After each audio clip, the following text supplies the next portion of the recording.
咁點解要寫呢啲字咧？因為咧呢啲字咧係一啲好正嘅英文嚟。我哋將啲正嘅英文寫喺本簿度咧，成日噏咧就會好啦。Time is of the essence 咧，就即係時間咧係嗰個係好緊要嘅，即係嗰個主要元素。咁原來咧喺合同裏邊，我哋合同第二個英文叫 purchase agreement 啦，買賣嘅同意書，兩樣嘢係一樣嘅。合同係 general 嘅 term，地產係叫 purchase agreement。第二件文件咧，我哋叫 deposit receipt。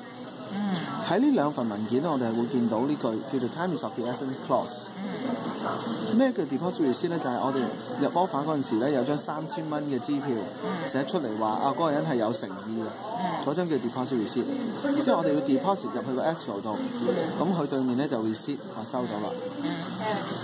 time is of the essence 咧，就即係換句話說咧，喺個合同裏邊有一條款、第二條款、第三條款、第23條條款，即係後邊嘅通常就係話咧，嗱，大家呢個合同啊，講7日要7日之後要俾錢，14日之後要做 inspection，講過就係㗎啦，唔可以抵賴啊。